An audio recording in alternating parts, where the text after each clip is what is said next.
Shortly after leaving Bethel in 1993, I was visiting in California on business, and I stayed with Jehovah's Witnesses in Burbank, who had made arrangements for me to see Beth Sarim in San Diego.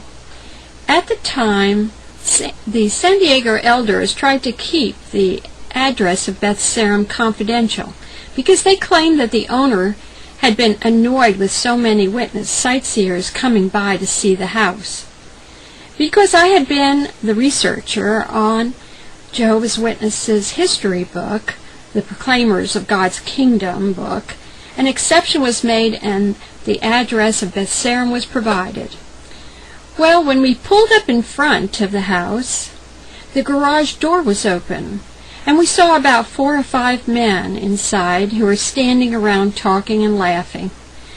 In appearance, they looked like they belonged to the Hells Angels motorcycle gang as they stood next to their Harley with a beer in a hand.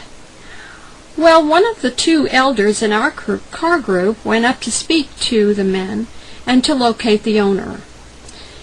The owner was one of the group. He was an Asian man, and the elder told him that I was in the car and I was a researcher on the Watchtower's history book, and would it be possible for me and the rest of the group to tour the property? The owner was very nice, and he said sure. He said tour the grounds, it would be fine. Well, upon our entering the garage with the rest of the group, the owner and I began to talk about Rutherford. I asked, amongst other things, where was the hillside crypt that the judge was supposed to be buried in before the San Diego County Commission said no. He pointed in the direction where, later on, we saw a small building. And then he asked if I knew where Rutherford was really buried. I said, of course, yes, in Staten Island, New York. He said, no way. He was very emphatic. He said, you are standing on him. I laughed. I looked down. I looked around. We all had quizzical looks on our face, I'm sure. And he said, I mean it. You're standing on the judge. They didn't want him in New York. And so his followers buried him in this garage. The concrete was poured over him. I asked him how he knew, and he said Jehovah's Witnesses, older Jehovah's Witnesses who were connected closely with Rutherford and participated in the burial, told him after he had purchased the house. Then he pointed in the distance and he told us that when he bought Beth Sarim, there were 7 small cabins located on the property where the judge kept his women. And if we walked over to the area, he said we could still see the foundation slabs of concrete where the cabins were. Well, we really laughed. Well, we were embarrassed. We didn't know what to say, so I changed the subject. I asked him if he would take a minute and show us around. He said, oh no, you all go on by yourselves. Go and look inside the house. I said, oh no, we can't do that. He said, oh no, you go on in, make yourself at home. Oh, we were just delighted. However, we were so stunned at the revelations we had heard, we could hardly stop talking about them, and so we didn't look as carefully inside the house as we should have. I remember it was very spacious. It was a very well-built house. But even in '93, it wasn't modernized.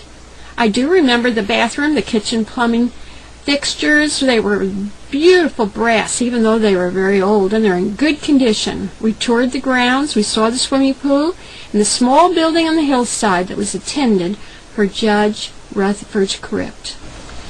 It was exciting at that time to see this famous house I had read and heard about for so many years. I thought back then, if walls could talk, just imagine what they would say about the people and events that took place in that house so long ago.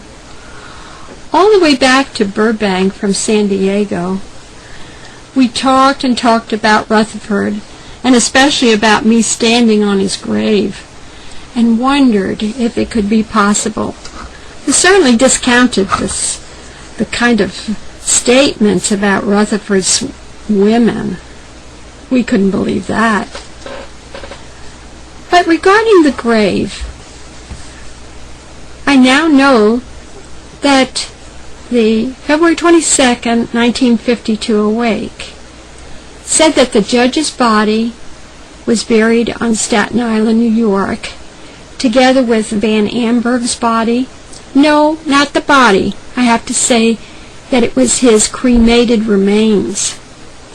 And then there was Robert Martin and Woodworth's body. So the 4 men are buried in Staten Island.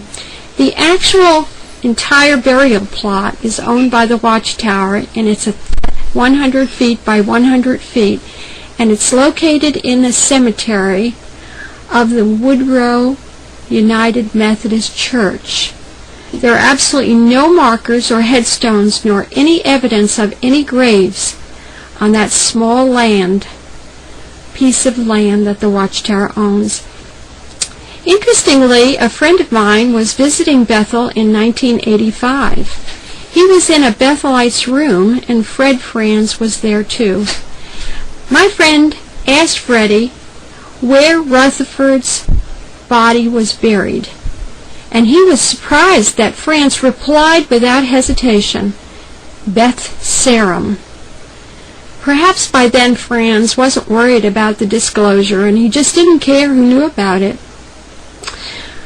In conclusion, well, the only thing I can say now about the story of Rutherford's grave is to quote the old proverbial saying, "My, how the plot thickens."